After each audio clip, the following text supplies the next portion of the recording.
So welcome to our podcast, How to Stay Married So Far, and welcome to YouTube, Nadia and Sawalha and Family channel. If you're watching us, if you are watching us, please subscribe and hit the notification bell. And if you're listening to us on podcast, we'd love a little like, just because they give us a little frisson of excitement, because we like to be liked.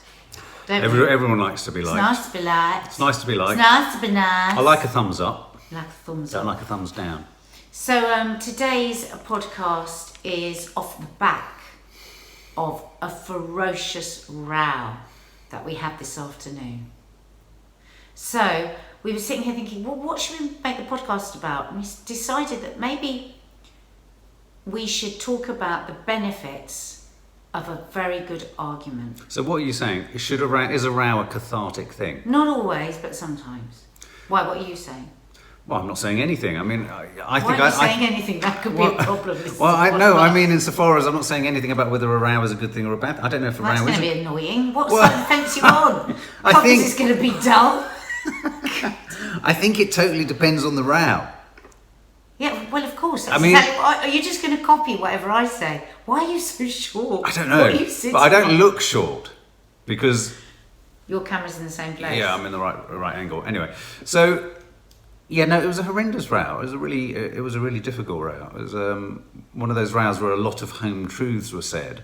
It was funny because we were in the house and we were okay, and we said, let's go out and get coffee. Yeah, so to just get out of the house, we were stressed, we had a lot of work on, So we pulled into the supermarket car park, and as we pulled in, we went from having a normal conversation to a full-on screaming row. And quite literally an hour and a half later, we then left the car park. An hour and a half? Hour and a half. Well, I was looking at the clock because you can only stay there for 2 hours without getting a ticket.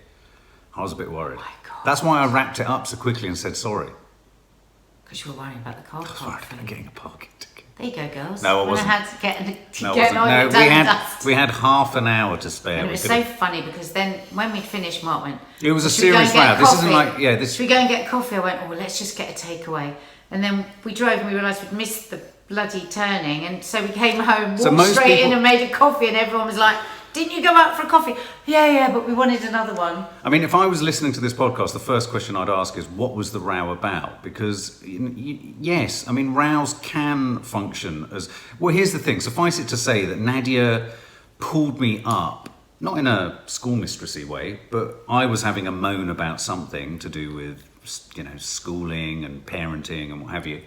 And I don't want to go into the finer details because I don't want to talk too much about the girls in that regard, but and I'd kind of come at it from a perspective of sounding like, and I didn't mean it to sound like that, like I was sort of holding you responsible for a part of it, and out of that I'm just trying to put some meat on the bones. Why didn't you just say that I'm just so disorganised? Why didn't you just say what you said? Well, it was around being organised and disorganised, and well, that's true. In fact, okay, so the argument, I've now run the risk of it happening again, was that I was trying to mount a defence to say that I wasn't always as disorganised as I've become subsequent to being married to Nadia. And Nadia went pretty sort of, like a shit off a shovel. Batshit crazy. And well, this is very good, isn't it? So you said something really reasonable. No, just about it wasn't reasonable. And then I went batshit crazy. Actually, you should have just left me to roll with how I was describing it. Because but you were picking around it. I wasn't picking around it. I'm just being diplomatic about the girls. Don't mention the girls. Just say about the organisation. What organisation? That's what we have to run. Oh, I see. I thought you meant like an organisation, like an institution. I was thinking, what Apple? Ooh, Google? What organisation? You said you used to be organised before. Well, yeah. So we were having a huge row about that, and I inferred and suggested that most of the responsibility sat with Nadia. And I realised after Nadia, in no uncertain terms, clarified the ways in which I make her feel she's this, she's that over time, I felt really bad. I felt like I'd made you feel silly, stupid, thick, unsupported, all these things. And as I was hearing these, because this is what happens in an argument, it's like on the stock market. Let me just use an analogy. On the stock market, when the head of a company needs to get bad news out, they'll throw all the bad news out so the stock price plummets. because they don't want it to go lower. They want to find a bottom, so that's your rock bottom of your stock price. Well, what Nadia did was equivalent to a CEO of a major FTSE index saying, "This is all of it." So that's what happens over an hour and a half. Over an hour and a half. In the But that's dungeon what of a Sainsbury's car yeah, park. that's what happens in a row between us. Is that Nadia tends to go bring everything in. That gets called a kitchen sink news break. You know, she throws all of it in. I'm sat there thinking, what the hell? Hang on a minute. This was about one word, about one thing, and suddenly it's about. Because nothing is ever about one thing, is it? Well, of course it When people isn't. I'm not a moron. Because we were arguing for about 20 minutes just about the organisational thing. Yeah. And then we got... Oh, God, there's someone at the door. Go on, carry on. You can wait with us because we never edit our podcasts. So I'm going to keep on talking to you. Is it Amazon? We should do a whole podcast on how much stuff Mark orders from Amazon. This is for you, actually. Oh, good. It's a present.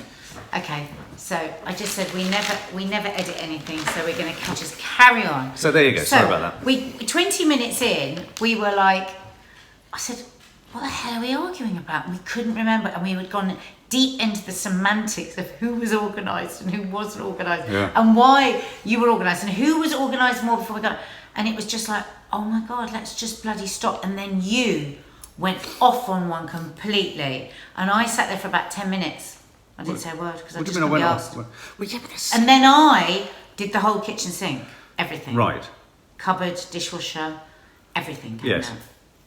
Okay, so are we going to have the argument again? No, I don't feel like Right. So arguing. what are we talking about?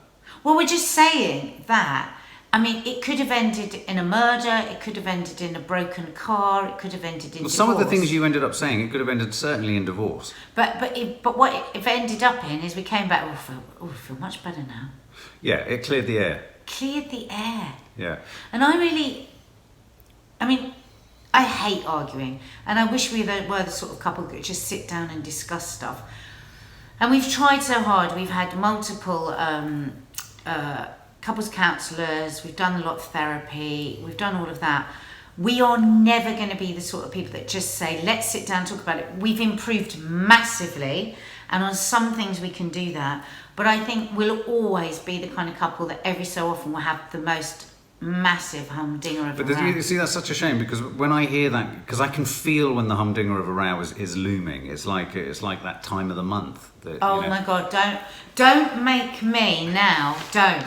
Just don't. What? Don't make you what? I don't understand what I've just made you do.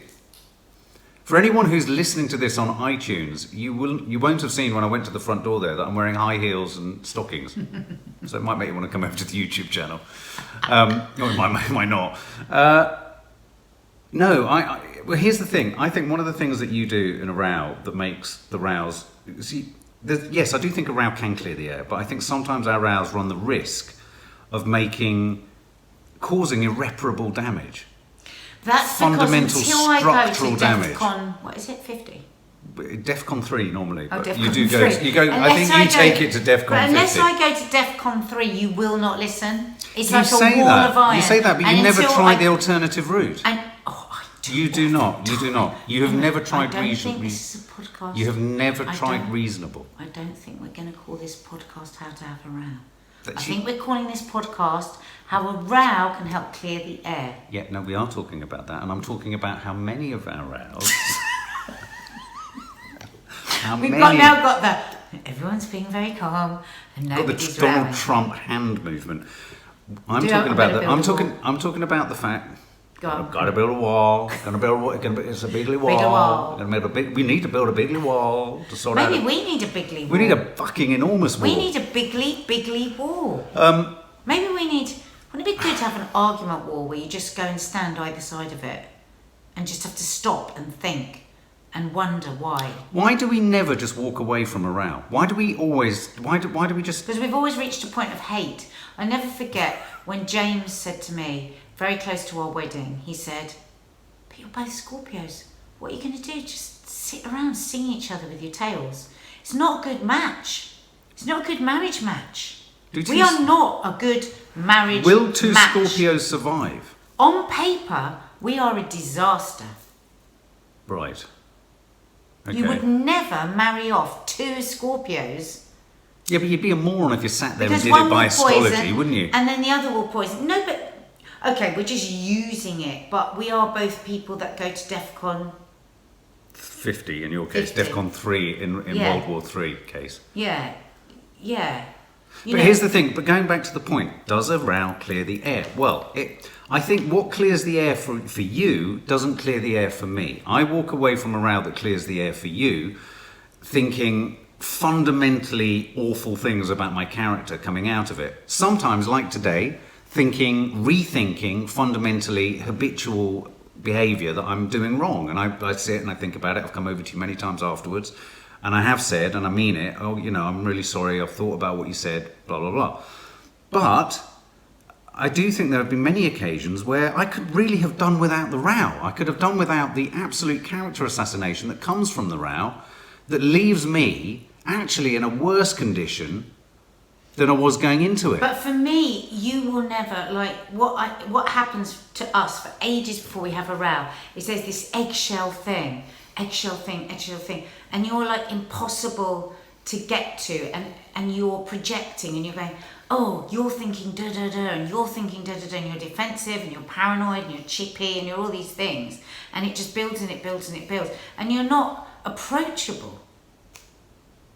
So it just reminded me of a moment when I was going to the cinema with Maddie, and Maddie said, what were you like when you were drinking, Dad? And I said, because she has no memory, thankfully, and I said, well, I'd be fine that night, but it used to have the effect of making me sort of strange. I'd isolate, I'd become paranoid, I'd be shifty, I'd think that everyone was against me, I just feel like I was at the bottom of a hole. And she just paused in the street in Brixton and she went, that sounds like you every day.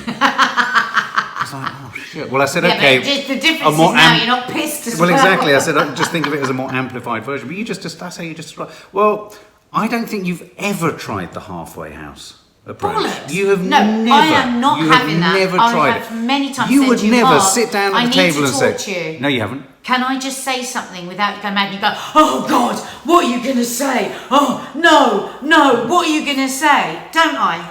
Ringing a bell? Wait, no. Because you never sit me down calmly. You sit down at the table and you go, right. You never start it calmly. I say, can I be honest? As soon... And you always go, no. That's not true. Mark. That's not true. You hate nothing more than me being honest. No, I don't like the fact that you build all your honesty into one great big curveball of honest decimation. What is a marriage? Every and you 2 hurt. minutes saying what's upsetting you. Well, marriage is about trying to get past it. Oh, maybe this is just today. Maybe this is just this week. Maybe it's just the weekend. And then before you know it, it's a week or it's 2 weeks. And then it's built. I'm not just talking about me. It'll be the same for you as well when I'm pissing you off. Because otherwise you're in a sort of marriage where every day you're having an argument or a big discussion. But you're very black and white in your analysis of everything. So you might say, can I sit down and be honest with you? You'll be honest with me. I'll mount any kind of sort of comeback or defence or whatever. But you're never happy unless we've had a row. No, I hate the fact that you say that. The most common line you deliver in an argument that drives me to absolute drink destruction and despair is when you go, right, you've got it, you want... I'm like, no, I do not want this. I want a rational conversation. No, you don't, because you yes, start I do. screaming. I do not start screaming. Mark, you are the screamer. Nice you walk out of that door. See that door over there? It would start. She'd just be gone. Mark. So I have to raise my voice. This isn't nice for people. I literally feel like the arteries of my heart. What is the point of this podcast? What are we trying to say? Well, you started it. I don't think we've given anybody anything. So does an argument clear the air? It can do. I'll go back to my initial response right at the beginning. It can do. And did the argument today did? That's the bizarre thing. Well, obviously it didn't. Obviously you're very annoyed. No. I'm not annoyed about the specifics of that, but it's just I'm having sort of really horrible flashbacks to ones that I didn't enjoy or didn't clear the air. I can think of many arguments where I was left a festering pool of well, you bloody deserve self-loathing. But I do feel, and I don't know if any of our listeners and subscribers feel the same, that sometimes unless I am screaming like a roar of fire into your face, you don't hear me. I go back to saying you've never tried any other route. That's not true. It is true. It is true. I don't want to have this row again. But, you know, what can I say? What can I say? Do men and women argue differently? We've done a whole podcast about the art of rowing. A lot of people thought that podcast was about the art of rowing. So I think they were a bit disappointed. Did it get many views? They were a bit disappointed when they got to us and I didn't have oars. And I was going, that's what we need to do. Is that? I mean, I think people argue differently. I don't think it's gender. Did your mum and dad argue a lot when you were a kid? So what was your background in arguing? What was your experience? Well, my dad of arguing? would, if they did have an argument, my dad would go bonkers probably. Yeah. But not often. No. See, my dad would have like a sudden fit of temper. Which had built up over time.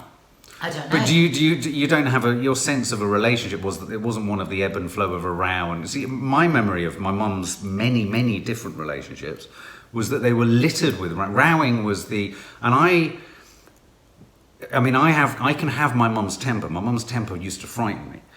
And I hate that in myself, that I can have that in myself. But I have a much longer fuse on it than she has. I mean, her fuse would fly like every nanosecond. And that left me feeling very jangly and very nervous. So that, when you say in a row, this is what I genuinely don't want the row. That's not to say when a row has got to a certain point. There's a tipping point in all rows. And I know when it happens with you, where your eyes are kind of doing it now. They go, there's a blank expression like a great white shark kicks in. And really, when that's when I've been pushed too far. Well, have you been pushed too far now? Is that why you're looking at me like that now? No. Oh, right. Oh, you just wanted an orange. Yeah, so, I do think there's a tipping point in an argument. And I think that the disconcerting thing with you is I sometimes don't know when that tipping point's coming. Sometimes the tipping points happen before I've even found my feet in the argument. Well, I don't know what to say about that. I mean, there were a couple of times in your menopause where I actually remember standing in doorways in central London thinking, oh my God, I literally don't know what to do because she's gone mad. Yeah. She's gone mad. She's literally gone mad. And I do have moments, and I don't know if this is a problem for other men of my age or men with women of your age, is that I don't know whether sometimes when an irrationality creeps in, you could stand there and justify your point of view in every row all the time if you want to, because you're having the feeling. And because you by and large, but because you by and large come out of a row with me kind of going, all right, granted, that's that. You think you're right most of the time.